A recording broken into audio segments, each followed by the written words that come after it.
everyone, and welcome to Shannon Q. I think that we are live. If we are not, if there's sound issues, let me know. People who are frequent visitors to my channel know that that's kind of my jam. I'm notorious for that, but I think we're okay. My levels look good. I'm really excited about my guest today. Not as excited about the topic, but very excited about my guest.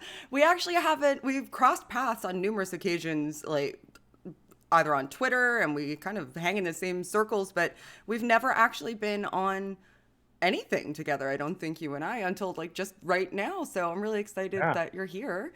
I'm Uh, excited too. Hello, Shannon Q's viewers. yes. So for anybody who doesn't know, this is Hemant Mehta, guys. It's Hemant Mehta. So in case on the off ridiculous chance that somebody doesn't know who you are, or where to find you, why don't you tell everybody all about yourself? Yeah, sure. I've been blogging at friendlyatheist.com for before the internet was born, I'm pretty sure. You can find me on YouTube too. The channel is Friendly Atheist 1 because someone took the non-numbered one. And just Google it. You'll find me online, but my name is there, so it's spelled right. So just Google that and you'll find all of me. Yeah, perfect. And his links are all in the description too, so you can Yeah. go down there and check it out. And pardon me. So we were looking for something to have a discussion about, and then something happened that made me angry. So I decided that's what we're going to talk about. And Emmett was nice enough to acquiesce to that request.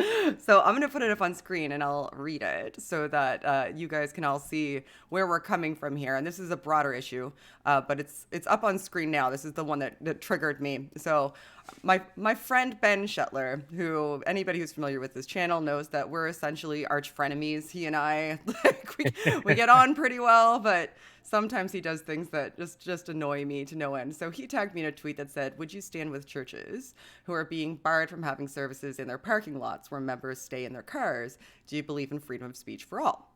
And I wrote back that I believe if you prioritize personal liberty over community safety and are willing to cause the death of others in order to hear a message that you from your car that you could easily receive in your living rooms, you should find it very difficult to call yourself a Christian. And that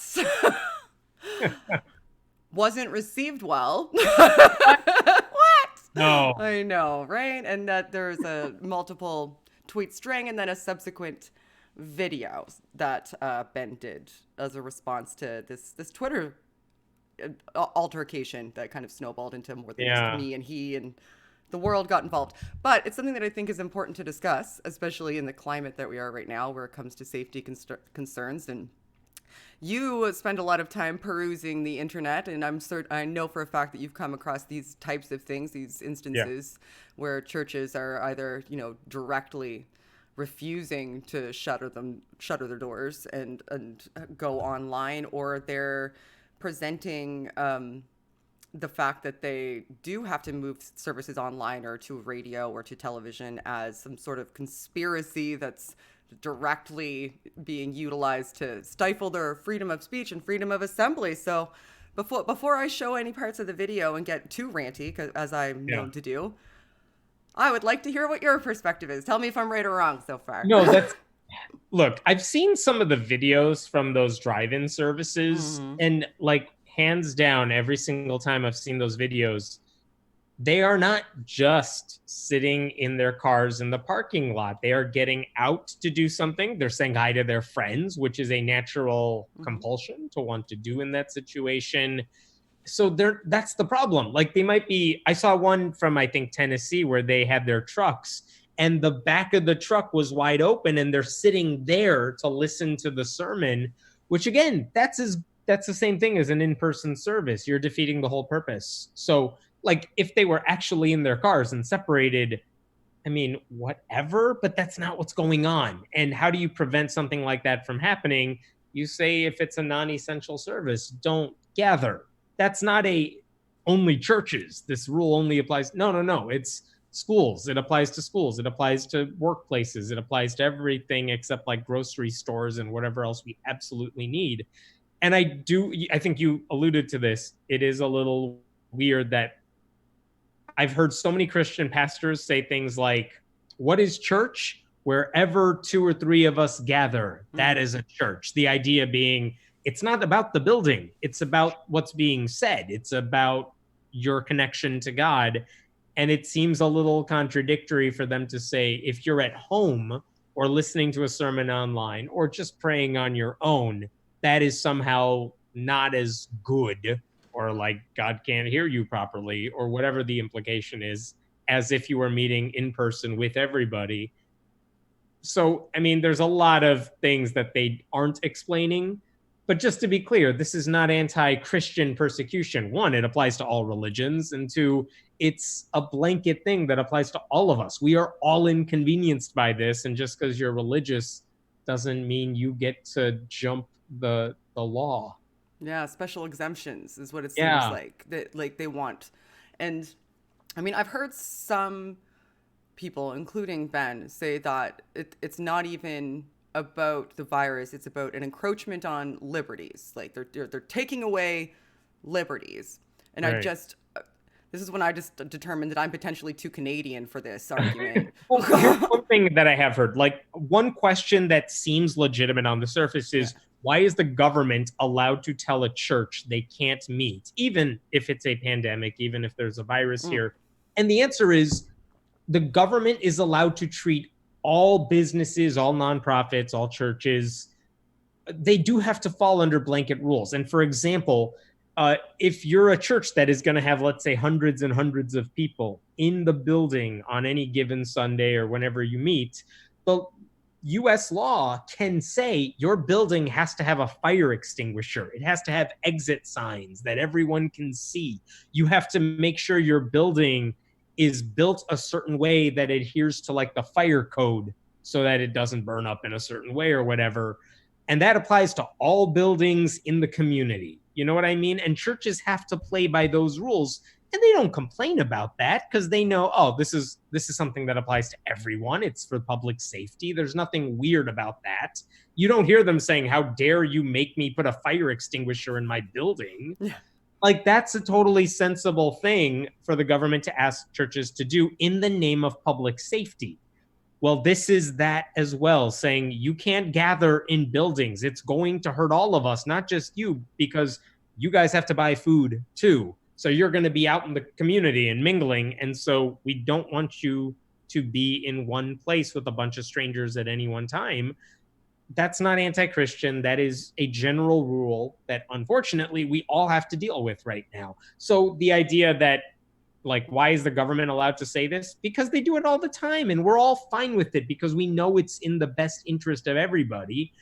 That's not weird. Stop acting like it's weird. Yeah, it's a denial of human nature too. Like there's a reason that we have this sanctions because most like en masse people aren't reasonable enough to say you should do this for your safety, and everybody just goes, "Oh, okay, all right, thanks for letting me know. I guess I'll go do that now." And Like, again, we have the same fight when it comes to vaccines too, right? yeah, Like, in some states, they're like, you have to get a vaccine, but if you don't want to, then maybe you can't go to a public school or something. mm, But usually, when we're talking about that, because of herd immunity, you're hurting yourself mm. and you might be hurting your child, which is a different issue and one that maybe the government needs to get involved with. But again, if you're not vaccinated, you have the chance to hurt everybody. This virus is not a thing where the people who don't want to obey the rules are the ones who can hurt themselves. Like, that's what alcohol does. If you want to binge drink all you want, that's on you. As long as you don't go driving, you are hurting yourself, Hmm. and then do whatever you want, frankly. Like, but when you're hurting other people, and in this case, when you're putting the lives of who knows how many people in danger, yes, people can step in. The government can step in and say, no, you're not allowed to hurt everybody. And it's funny that that's what they're saying, and what some Christians are hearing is, you're attacking my faith and my freedom of religion. Like, dude, this is not about you. No. It's I'm about over all of here locked in my house as I'm an atheist and over here locked in my house. Like another yeah, point that I made was, I mean, you're saying that that morality is grounded here. Like this is the buck stops here when it comes to morals. And I'm over here with, with no morals or whatever, saying I'm doing everything that I can and making every sacrifice that's conceivable so that I can protect myself, my kid, and the people around me by making yeah, informed decisions. And you're saying I'm willing to sacrifice the health and safety of people around me if it infringes even momentarily on what I perceive as being my liberties. right, And right. And years ago in the US, we had that Hobby Lobby case where, long story short, it was like, you can give your employees like comprehensive health care. Hmm. And they were like, well, if that includes contraception and birth control and stuff, we're going to say no. And the government was like, all you have to do is sign this form and we won't make you do it. And they're like, signing that form goes against our religion. It's like, God, that's seriously the case. And the you Supreme can't be Court serious. the Supreme Court said, yeah, that is too hard on them. You can't make them do that.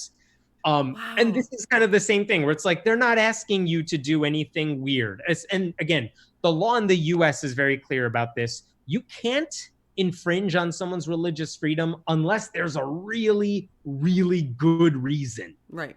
And I guess the healthcare thing, they're like, that's not a good enough reason. But when it comes to public safety in a pandemic, that no judge is going to argue that's not a good reason. That's like the main reason.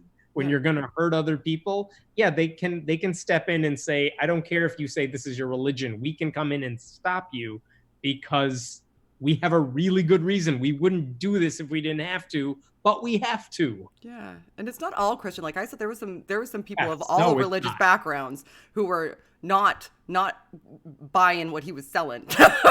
Right? Yeah, They're- just to be super clear about this, yeah. by far, the vast majority of Christians are totally doing the right thing. Mhm. Pastors are doing the right thing. It's always a fringe minority of people that are doing it. Mm. But in this case, the thing that bothers me is it's not just one crazy pastor. I've seen estimates from conservative Christians that are like, hey, come on, guys, lay off. 90% of churches are following the rules. Well, that leaves like 26, 30,000 churches that are not following the rules. Is that all? And you have governors who are like, I don't want to be the person who says the rules apply to churches as well. So actually, there's a news site, Religion News Service, religionnews.com, I believe. But they had a reporter actually go through. They made a map saying, what are the restrictions? And there's a lot of states where they say everyone has a stay-at-home order, but it's unclear how many of them apply to churches, which makes it ambiguous because those governors won't just come out and say, yes, this applies to everybody, you too. They don't want to do that. So they're just like, everyone stay at home. And the churches are like, well, what about us? And then the governors are like radio silent. It's like, come on. It's crazy to me. The churches are filled with people. The point of social distancing is to keep people away from one another. Yes. And Yeah. even if you like cross your heart and hope to die and swear and pray that you're going to stay in your cars, and everybody does stay in their car, that's an extra trip to a gas station that you're taking. Definitely that's an extra trip to a gas station, because now once a week you're going somewhere you otherwise wouldn't have been going. Right. People are like, and realistically, people aren't going to stay in their cars. They're going to make trips to get coffee. They need to go to a gas station to get gas. Right. They're likely going to be picking up other people who don't have cars. There's a million circumstances where people are going to make those one-off exceptions in their mind that, well, it's just me doing it, so it's fine. And Yes. the problem is that thousands and thousands and thousands of people think that it's just them doing it, so it's fine. And Right. then you end up in the situation that we're in. And it's I think there's baffling. there's a saying, no drop of rain believes it is to blame for the flood. It's like, It's a no, good you're thing. part of the problem. Stop complaining. It's a good thing. And the other weird thing is some of the mega churches. Like there's a guy in Louisiana who says, I'm bringing in like 2,000 people tomorrow for Easter service. But again, all of the pastors who are very vocal about keeping church open, they all have the technology to live stream if they wanted to. Like they could do better. Like, you know what it's like on YouTube, where it's like, if you had the camera and the sound quality to do something worthwhile, you know how good that looks when you and me are watching other people do it. And it's very different if you have like a crappy camera and a crappy audio microphone, whatever. There's a difference. But all the pastors who are making the biggest fuss about this are the ones with the best capability to do a live stream that people might actually want to watch. Right. And they're the ones who are like, no, gotta do it in person, because it's a lot harder to collect money, especially on Easter Sunday when it's over the internet compared to when you're in the building. I'm not saying that's the only reason they want to have these in-person services, but I strongly suspect that if Easter wasn't tomorrow, or like we see next week or the week after, that push to have in-person services won't be nearly as big. Yeah. And I mean, you'd think that you wouldn't want with congregations in decline also, you'd think you wouldn't want your congregations potentially getting sick and dying Yeah. also. Like, or Yeah, how or many do they just people not think it's real? Like, cuz how I've many seen people people say in it's a a church have hoax. to die? Yeah, I've seen some people say hoax, but how many people in your congregations have to suffer until this gets through to the pastor and the other people in the church? I don't know if your viewers remember this. Like, one of the reasons that I can argue that people started moving away from organized religion in like the mid 2000s, and Mm, there's a number of reasons, but one was you saw, like, from 9/11 and stuff like that, we see what religious extremism looks like. And we mm, had George W. Bush in the White House, and he was kind of the epitome of someone who was ruled by evangelical Christians to push him policy wise in a certain direction. And I think that was part of the reason a lot of people are like, well, if that's what religion does, I want nothing to do with that. And you saw this exodus, and there are other reasons too, but that's part of it. And I seriously wonder if more of these churches are pushing to have in-person services in a pandemic, and we are going to see more church goers get sick. mm-hmm. How many people are going to see this from a distance and say, well, I was thinking about going to church, I was thinking about being religious, but, like, you know what, clearly no, that's a horrible idea. And I like you said, this seems like one of those things that could seriously backfire on the pastors who are trying to hold these services. Yeah, like you'd have to have no realistic grasp of what's going on. Yeah. And I mean, I'm actually still kind of up in the air with whether I'm going to bother showing any of Ben's video. I might, but one of the Isn't it weird that I think the guy you're mentioning, Ben, is Ben, known for being a creationist, right? yeah, he was And one of the co-hosts with Eric Hovind on Creation Today for a long so, time. like, this is a guy, these are the battles you and me and a lot of people are familiar with when we talk about religious people being in denial of science. It seems almost quaint to think we're talking about evolution and creation. And it's like, no, now their science denialism is going to get a whole bunch of people killed. Yeah, Like, that, the rejection of science as a method, and the idea that it's not everything, but it does guide us along the way to what's really happening. And when you reject that as a whole, this is an argument that all these atheists would make. When it's not necessarily that, oh, you don't believe in evolution, you don't accept evolution, the world's going to end.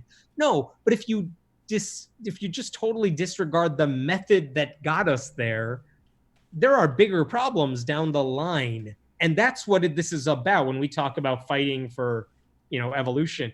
It's not so much the one fact about science or something. It's getting you used to this method. This is a good method we have to figure out what's real, how things work, what's true.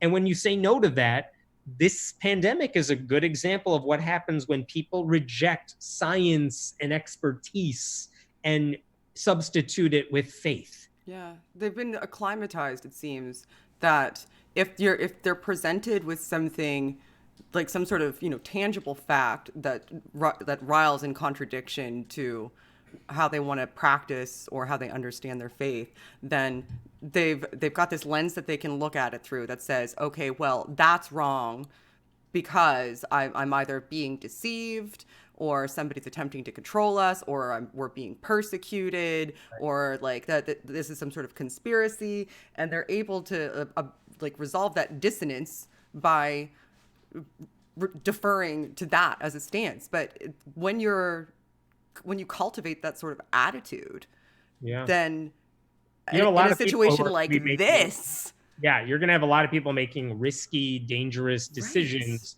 And again, this is one of the harder things about this particular virus, which is that you can be a carrier and be asymptomatic. Yeah. So it's not always clear, like, oh, I went to this gathering and I came back that night and I'm fine. It's Hmm. like, it's not about that. It may not show up in you for a long while, if at all, but you may spread it to other people. And trying to get these facts through to the people who already treat science like it's a conspiracy, that is a problem we are going to have to grapple with for a long time. And this is why science advocacy and that sort of thing, religious delusions, like, Mm. these are reasons we fight this stuff, to try to avoid this. Yeah, like because he actually flat out said, and this is another thing that's been agitating me that I've been seeing a lot of, is people not understanding how epidemiology works when it comes to projection models. and that they're really very, very fluid because they're influenced by all of the things that we do day to day. Every Yeah. decision that we make, it is a factor that leads into that projection model changing. So he said something in the video that was like, well, they're lying to us. Flat out said they're lying to us. Yeah. And then said, initially the projection was like 1 point however million, then it was 200,000, now it's blah.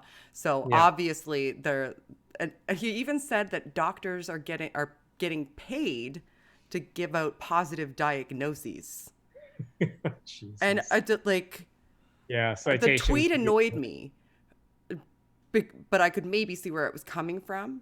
But that is just touting conspiracy theories that people can refer to build their mistrust of, the science and build their mistrust And of other people. And that's danger. People are going to die. and this is going back to, let's talk about something we've talked about in the past, something like how old is the universe? Yeah. How many years between like humans and dinosaurs were there? Like, what do we have? We don't have a specific number. Yeah. We have the best estimate we can get with the evidence that we have available to us. Mm-hmm. But in the future, when we have new methods and new systems to get even closer, like, of course, those numbers are going to adjust. And sometimes you see this with creationists too, where it's like, oh, well, they found this fossil and it changes like what we know about evolutionary history. Yeah. And basically what they're saying is you shouldn't trust the science because everything changes, which is what's the saying? Like, no, that's not a bug. That's the feature. It adjusts based on what we know.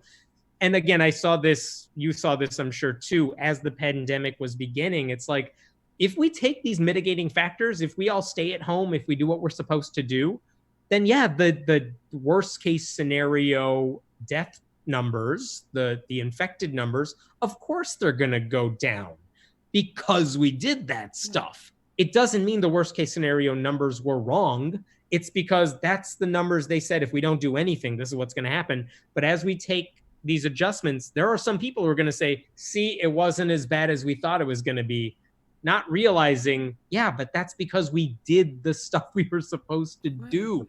And at this point, there's still projections, so they could change also. Even if the projection went down, the projection could go back up, dependent on what we do and how we act and how we behave. They're projections. They're just the best that we can guess might happen based on all of the circumstances remaining as they are now, and people continuing to toe that line. And remember, there are some people who are still saying, oh, look, you said you needed all these hospital beds. Well, all these hospitals are saying they're only 40% full, 60% full. Yeah, because they were bracing for the worst case scenario, and they don't want to make it worse. So they want to be over prepared. And by the way, we may still get to that point, but this idea that it's like, oh, if you over prepare, you did something wrong, as opposed to being under prepared and seeing what's all sorts of disasters.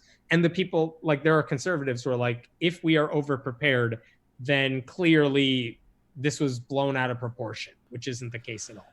Like, or hear me out. Yeah. We did the right things and prevented it from getting to the worst case scenario because we were prepared. And isn't that the outcome that you would want?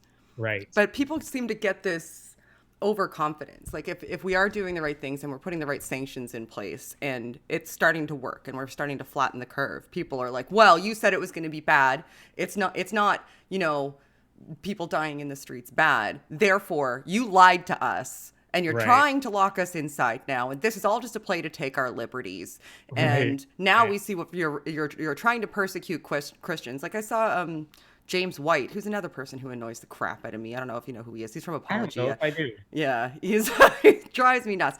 But he tweeted that the next thing you're going to hear that they're asking churches not to use the internet because they need the bandwidth for Netflix. And I was like, you guys need to stop. Like, yeah, I promise you, no one has done that. No one's doing that. Like that's just everybody stop. Like stop with your ridiculous need to be persecuted. If you are listening, this is where, if you're watching these videos and you happen to be religious, this is a big change for me. Like, I think I used to be at a point where I would try to pick fights about religion with religious people. And I feel like these days I don't care.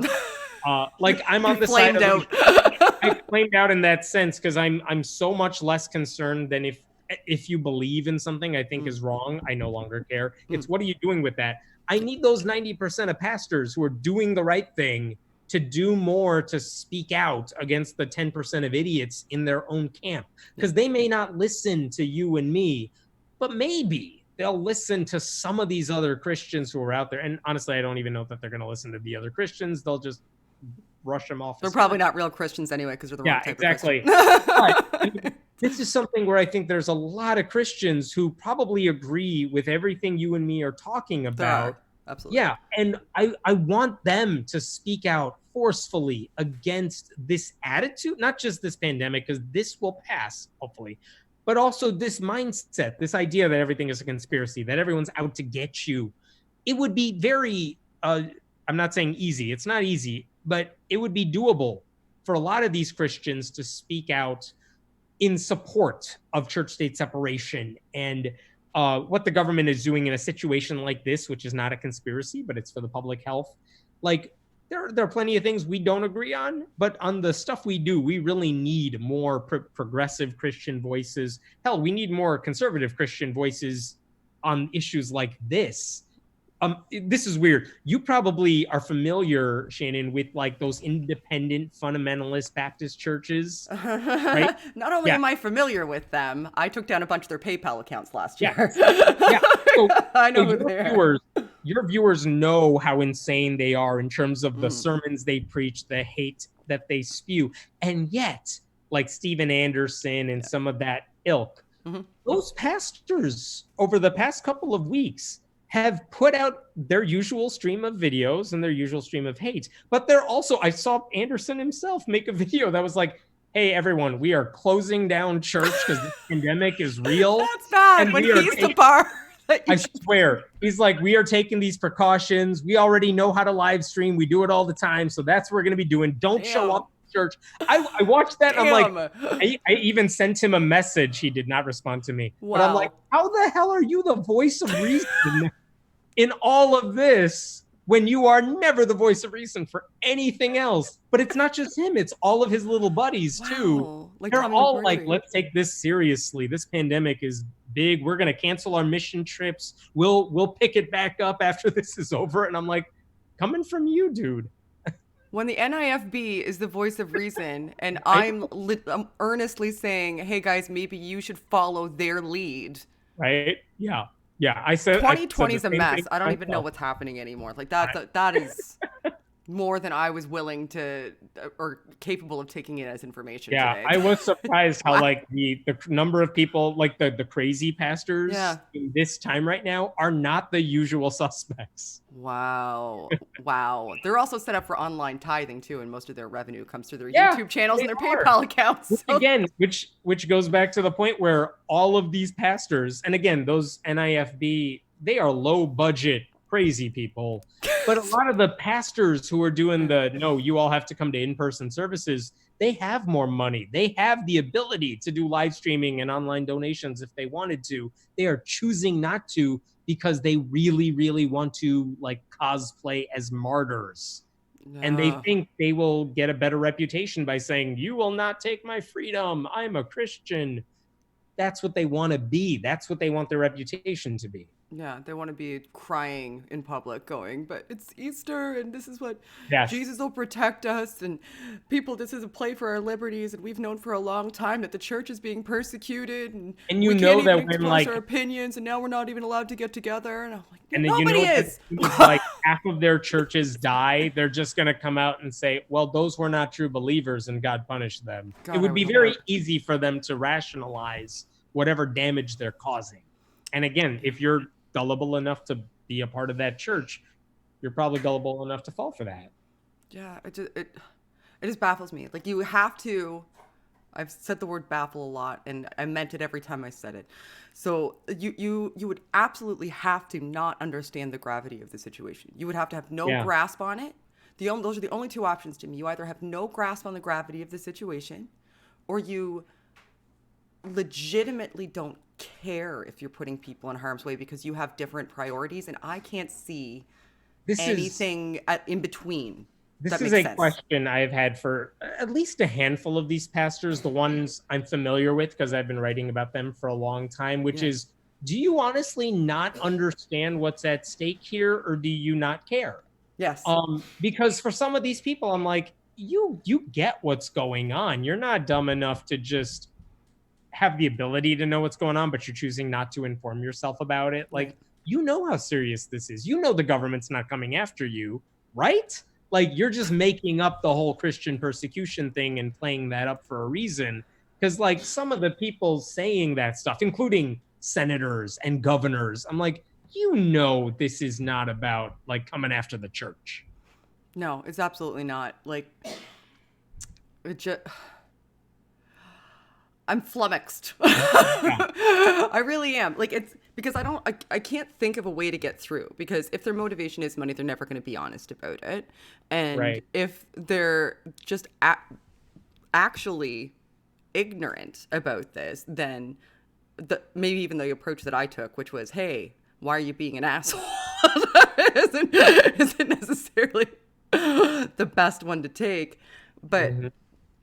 like, I don't know what the answer is either, because I don't either. I think part of it is you need you need church. Again, Christians on your you side. may not be able to change the pastor's point of view, Mm. but family members of the people who go to these churches, they can talk to their family members. We need more Christians speaking out against stuff like this and talking some sense into to their family. You can't reach everybody, but I find it very hard to believe in a church of like 2,000 people, those 2,000 don't also have family members who are looking at them saying, you must be crazy. Yeah. And some of them have to be able to have a bond already where, like, you know, this person can talk to this person. We need more of that happening, because again, they're not going to listen to us. They're clearly, their pastor's not looking out for their best interests, but someone has to. Someone has to be looking out for their best interests. Right. Like, maybe the motivate. I'm trying to It's figure out what weird that you, motivation to address. Sorry, go ahead. it is weird that those of us, you and me and your viewers, it is weird that we care more about the safety of these parishioners than their own pastors do. Right? Yes. Yeah.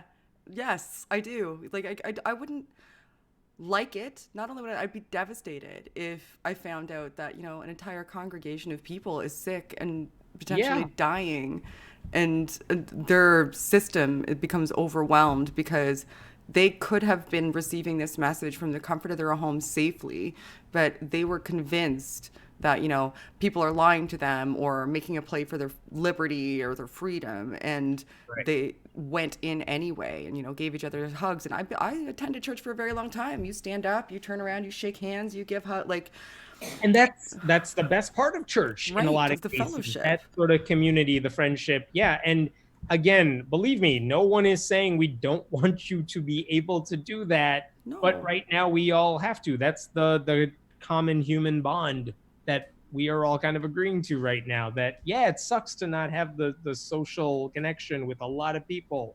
I miss that too, and I'm not part of any community like that. You know what I mean? Yeah. But guess what? That's what we all have to deal with. And if we all do it, we all have to do it for a shorter amount of time. Yeah. It's pastors like these crazy ones who are like, nope, we're meeting in person, who are making it harder on everybody because we're all going to have to be in isolation longer. Right, exactly. I will play a little bit of Ben's video, and you won't be able to hear it, so that's Okay. You a can nicety summarize for it you. later. I'm gonna put it up on the screen now so that people can hear some of it. So I'm gonna hit play. So I'll let you know when we're done. Practice social People can't see us right distancing. now. If we do all of the things that we have done, 1.2 million people will die.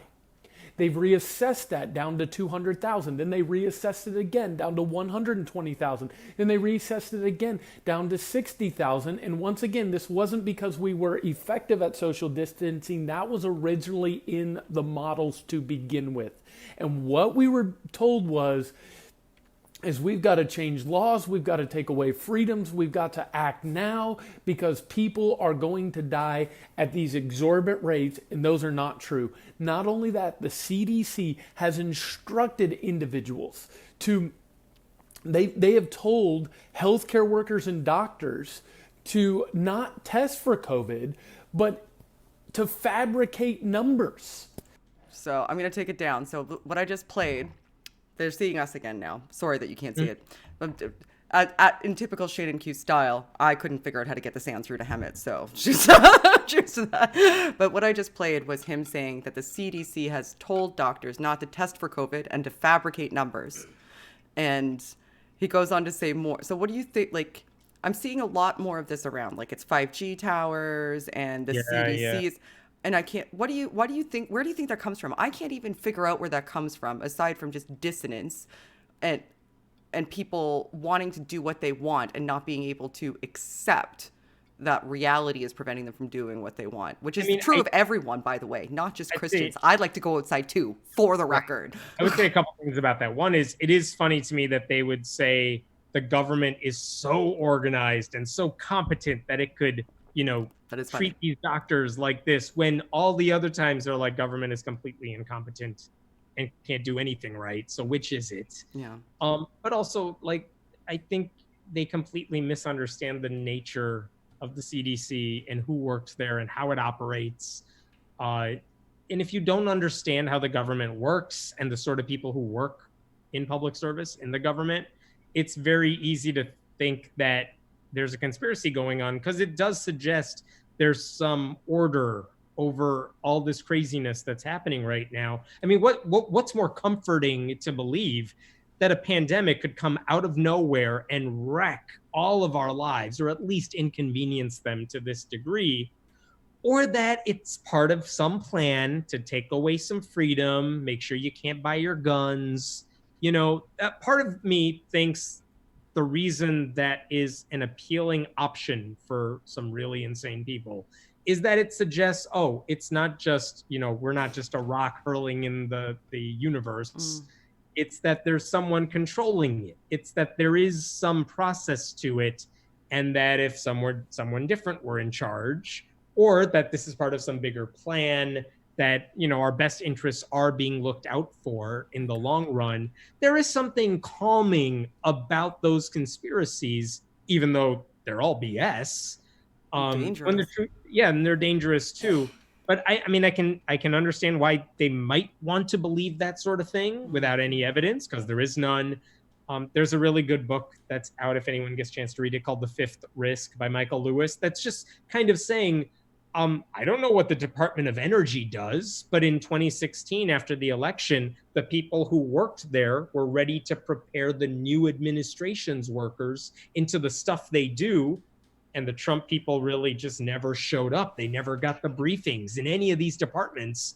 So the author says, okay, give me the briefing. Tell me what it is you do, because no one knows what it is you do. And they kind of went through. He talked to a lot of the people that were in charge, saying, this is the stuff we manage. This is what we operate. And it's stuff no one cares about, because it is boring, but it's really important stuff. And it's like, that's what like 95% of all these people do. They're taking care of important. I don't know. When we were younger, I feel like I was inundated with people saying the IRS sucks, right? Because like they want to take your money and stuff. And then like more recently than I would care to admit, it's like, oh no, like I get taxes and the argument about trying to lower taxes and whatnot, but like I like that we have a government institution that's trying to hold people accountable for paying what they're supposed to pay. And I don't like that we don't have enough workers at that agency who can actually manage the people who are trying to screw over the system. Like now I'm like, no, we need a bigger IRS to take people's money. We just need to have competent leadership, and that's a different argument to have. But I'm going off on a tangent. No, it was a good tangent. It makes a lot of sense to me. The level of orchestration worldwide that would be required for the CDC to somehow convince every world government to fake a virus. And to assume every doctor is who gave up whatever 10 years of their life to be in their profession at the top. Yeah, they're all like, oh no, I don't have principles. I'm just going to do what they tell me for like a little bit of cash. Like all the nurses, and all the way down the line, scientists, people at pharmaceutical companies, people day to day, people that are coming forward after having all of that. It's not feasible for that level of orchestration. Yet some people listen to that and they're like, yeah. Because like, I used to be in college. I was planning to be a doctor. which Yeah. means I know a lot of doctors. And I was in the teaching profession. So, like on Facebook, I'm friends with a lot of teachers. And you see how awesome and amazing and giving all of these people are. And to think that, I mean, and I'm sure that's the case for like every teacher, everyone knows, like they're all working really hard right now, and they always are. And the doctors and nurses are working really hard now because that's what they do. They're awesome people. And then to say with these conspiracy theorists, like, nope, they're all in it because they just want a pension or they just want to make some money by lying about positive tests or whatever it is. It's like, dude, you're comparing like the entire profession, which is full of awesome people, with I'm sure the handful of bad eggs that exist in every subculture and profession everywhere. Like every Christian rightfully hates it when anyone says, "Oh, Westboro Baptist Church, Right. that place is horrible." But of course, you know, if you say that's what Christians are like, of course Christians are right to say, no, no, no, don't compare all of us to those crazy people. And we do the same in the atheism world. I know it's true in YouTube. Like, yeah, there are some crazy people in every subculture ever. Yeah. Doesn't mean it represents the vast majority of people. And for some people to take those handful of fringy people and to hold them up, I mean, I try to be very clear when I'm writing about this, which is to say, here's someone who is clearly not representing everybody, but this person said something crazy and let's deal with it. Like the NIFB people, small group, but they are saying this and this is getting out there and let's talk about it, versus a pastor with a megachurch who represents a whole lot more people, or conservative, like white I try to say this every time I say like evangelical Christians. I have to remind myself, no, it's not. That's unfair. White evangelicals are very, very different from like black Protestants. The people who do surveys know that. They know that you can't say Christians believe X, Y, and Z, because no, it depends on which flavor of Christian we're talking about. So they separate it. And I've gotten feedback on Twitter or wherever where it's like, why do you keep calling them white evangelicals? Why you got to be racist? Like, it's not about that. It's because like whatever, 80% of white evangelicals voted for Trump, and like 95, I'm making this up, 95% of black Protestants did not. Like, they are very different groups that have very different views. And so we have to be very careful in terms of who we are criticizing when we talk about this sort of stuff. Because again, like you said, there's a handful of pastors who are ignoring the pandemic or downplaying it or spreading conspiracy theories. They don't represent everybody. But let's be clear when we say this guy is the pastor of this type of church. And within that denomination, is he a normal representative of it, or is he on the fringe? Let's try to figure that out before we blame Christians or we blame a type of Christian or whatever it is. I'm talking about these things because I want to help maybe save a couple of Christians. Yeah. Not because I'm like, oh, look, they're bad. It's like, guys, do my favorite thing that I say on this channel. I think one of the most important things that I get out there is to advocate for your own understanding. Like, go do some source research. Don't just, when you look to just get information from talking heads who agree with you on myriad issues, you're very likely going to just fall subject to your own confirmation bias without even realizing it, because you think you can trust the information coming from that person implicitly. So a lot of people don't bother looking. So when somebody says something like this, you're already motivated because you do want to go to church. You do maybe have been cultivated into a position where you think that people are attempting to persecute you, and this could be seen as some sort of affirmation of that. You don't feel like you're necessarily scared yourself, or you haven't been exposed to it, and it's a very, very special holy holiday that's coming up that means a great deal to you, and like you're primed to receive information like this and go, yeah, that's right, I can do what I want because they're out to get me. But go look. You have to go look. You really have to advocate for yourself. This virus is real. There's papers written on it. There's people you can speak to that had it. There's doctors you can speak to about how it affects you and why. Like, you can go learn these things. They're true. Yeah. I mean, Francis Collins, who worked for the National Institutes of Health, I forgot which division, evangelical Christian, one of the best scientists in the world. I'm glad that guy is running like the government's research wing. You know what I mean? I think Fauci, who's been on TV forever, is like, he grew up a Catholic, and I don't know how devout he is now or anything, but like, fine, good. speak some sense. Maybe people will listen to you because of that. There's been articles about evangelicals who are like, no, the science behind climate change is legit. You guys need to take it seriously. And they're trying to tell an audience of people that have been trained to treat science as a hoax, or at least scientific conclusions as a hoax. And I always appreciate like the evangelical Christians and the conservative Christians who are like, no, this stuff is real. And I'm one of you, so listen to me because I know where you're coming from. Like, this is where the change is coming from. Maybe this makes sense to some of the viewers. Like, this is why I don't really care if they believe in God. It's what are you doing with that? And if you're doing the right thing with it, it's like, then trying to argue about God's existence with someone like that is so low on my priority list right now. It's that other stuff that means a lot more to me. Yeah, because there's a lot of people wielding that belief like a weapon. Yeah. That they're using for their own benefit and harming people consistently. So we are approaching the end. I will take some questions from the audience, which there's about 15 minutes left before I give Hemant back time in his day. So if you guys have questions at me, there was one super chat, and it's on the road trip that I wasn't gonna go on or something. Yeah. Yeah, right, exactly. There's so much to do, so many places to be. Yes.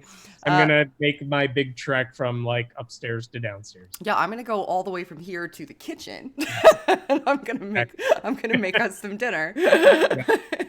So we have one $10 super chat from Learning with Suj. Thanks, Suj. Great stream, Shannon. Have a lovely day. Well, thank you. I appreciate that. That was very, very sweet. And before I take the questions, because there's a little bit of lag, I'm going to play a bit more of Ben for everyone. So enjoy, guys. Hemant, you're so lucky you don't have to hear this.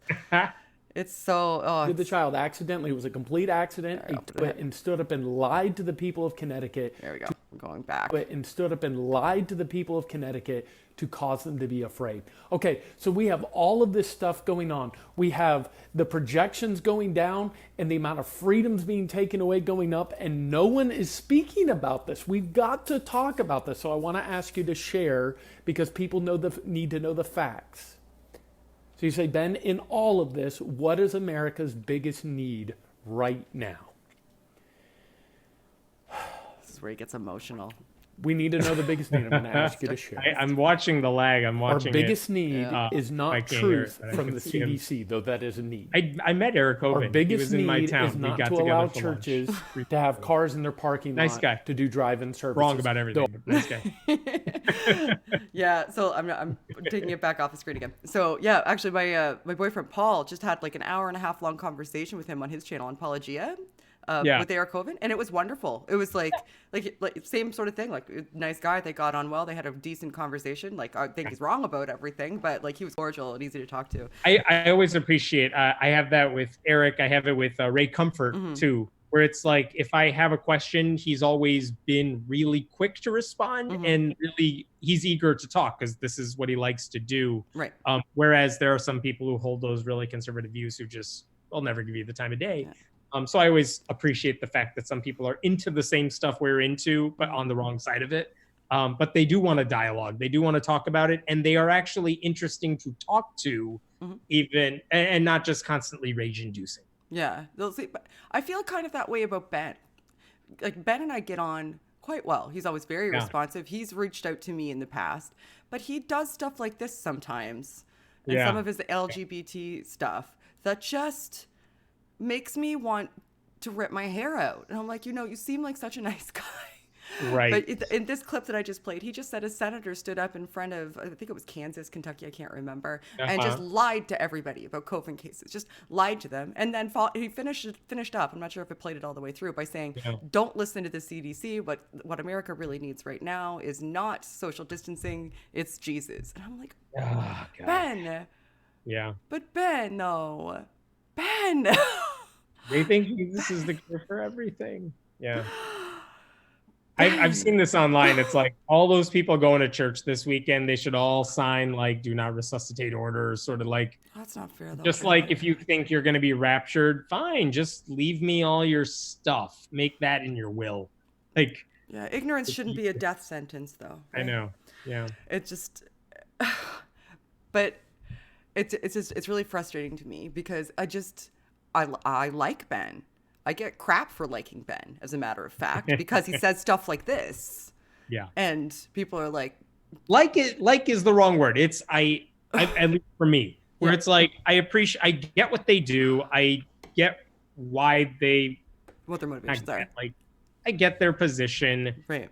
I appreciate that they are nice about talking about it, whether it's in private or public. Right. Doesn't mean I like anything they're saying or what they stand for. Like, we're not friends, but Right. when Yes. it's the internet and it's so easy to just start picking fights with everybody, Mhm. there are a handful of people who are on the total opposite side of me on everything. Well, I'm like, I don't mind engaging with this person. If they ask me a question, I know it's because they genuinely have a question and not because they're just trying to pick a fight, whereas some Right. people always want to pick fights. And also, we need to be able to have dialogues open. I think, like, we're never going to be able to potentially reach a member of their audience if we're not in front of their audience or their audience isn't in front of us. And It's why I don't do debates for that reason. I don't enjoy debates for that reason, but I have gone to talk at church, in churches. Oh, that's with awesome. pastors on stage, because hey, if you're willing to listen to me for whatever reason, and I'm not here to tell you all you're stupid or something. It's let me just say what I'm saying all this to you too. Yeah. I'll say it to them. But again, this is true of anyone who does YouTube stuff or whatever. Pick your medium. If you put it out there, someone somewhere may at least think that didn't sound unreasonable. Right. Maybe that plants a seed. I've heard this since I've been doing this forever, which is like, I've been reading you for a while, and at some point, maybe you start thinking the way I think about something, you know? And that's true of everyone I've ever talked to who does YouTube or blogging or podcasting or whatever. Where it's like, yeah, maybe you plant a seed, maybe it makes sense. You might not know about it, but over time, maybe. Or maybe you'll look differently at people like me, where before you've had a preconceived notion that I'm, this devil-horned wearing person who's just out to steal your rights and call you stupid, and you've maybe never been exposed to an atheist who is, cordial and kind and willing to listen and is actually interested in attempting to find, truth and do that together and, create a better culture where we're not all just polarized in our corners listening to our own personal pundits that say the things that we want to hear, that it's better for us to perpetuate dialogue. So that's something that matters to me too. Oh, Sygard's here. Hi, Sygard. I don't know if you know who Sygard is. Sygard is a Christian, but he's a scientist. But that was the wrong thing to put in front of that. And he's a scientist. Lovely guy.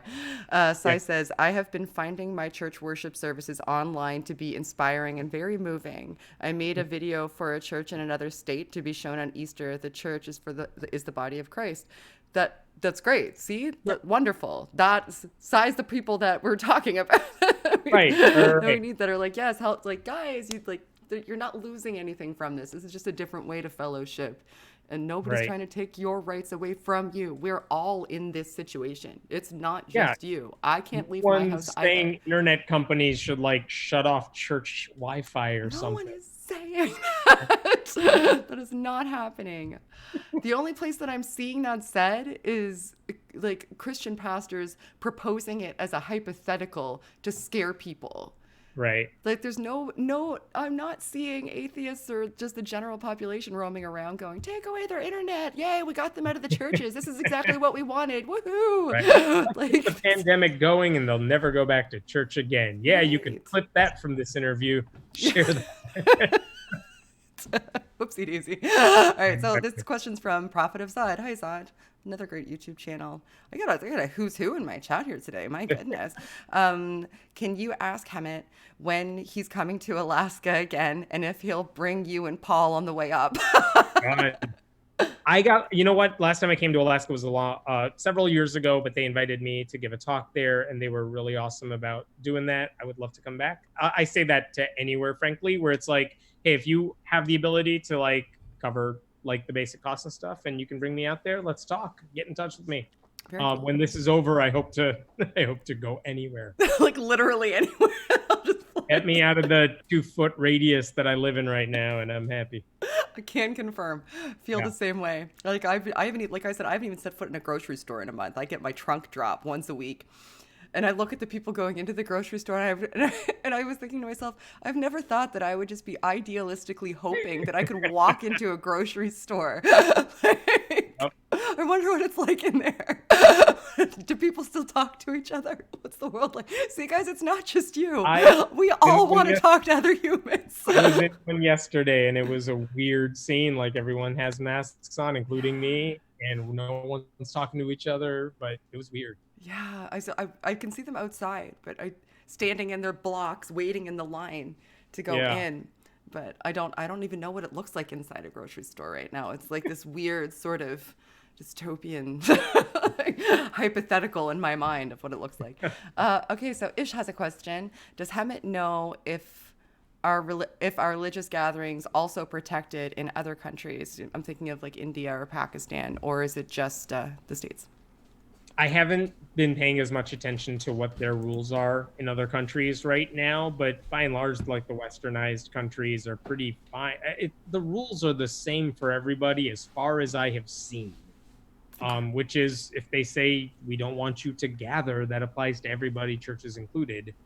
But of course, there are bad eggs in all of these places and people eager to hold these in-person services everywhere.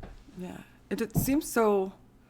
It's not the same in Canada, or at least it isn't in that I've seen. Although we do have Cy 10, although I think we shipped him to Texas, and and he's in this camp, in this same, like, you can't tell me not to go to church camp. You know, if people die, that's God's will, I think is something he even said, and I was like, like Jesus Christ. So why don't all of us just do nothing then and try to prevent it? But yeah, but it's not quite the same here. People here, by and large, are just like, what do we need to do to protect each other? Let's do that. Right. I mean, that's what you hope is the case for everybody, right? Like, we'll do what we can, we'll play our part. Yeah. And it's always annoying when you see people just who are so eager to make everything worse for everybody. Like, all you have to do is nothing, and you are not doing that. I never even thought. Yeah, like literally all you have to do is nothing. Just watch Netflix on your couch and eat food. And that is all you have to do. And you can't even, and that's upsetting to you. And by the way, every single pastor is holding those in-person services. I have yet to find anyone who is not vocally pro-life as a way to describe themselves. Like, they're all pro-life, and they are all putting people in risk of catching a fatal infection. Yeah, like to me, it's akin to walking through a crowded like gathering, just shooting a gun straight up in the air and going, "I have a right to bear arms. So what are you talking about?" Like that. That's what it's like to me. It's like, well, you're clearly endangering all of these people here when that bullet comes down to the ground. Yeah, well, that's not my problem. They don't need to be here. This is my right. You're not going to take away my liberties. If they don't like it, they can stay home. No, don't be an asshole. Don't walk around shooting guns in the air. It's like the same thing. The only thing is that you're not seeing the direct and immediate impact because it could take a couple of weeks, or you could get it and then pass it on to 15 other people and never even see it in a congregation. Right. There's so many scenarios that they're able to mentally remove themselves from the consequences as though there aren't any. We are going to see stories. I mean, I've seen a couple already, but we are going to see stories after Easter. I promise you. Yeah. Like a week after Easter of churches where like 30, 40 people got infected. And it's going to be really hard for all of us to try to stay away from the Schadenfreude. But that story is coming. We know it's coming. And it's going to be like awful because those people who got infected are infecting family members who had nothing to do with the church. Right. That's the scary thing. All right. Well, we are at an end. Oh, sorry. There's a small child trying to get my attention. I'm almost done, sweetheart. 1 minute. Yes, I know. Thank you. He's letting me know that I only have a minute left on the computer. My screen time's almost up. That's hilarious. Got to keep me honest, that one. In the pandemic, as I talk.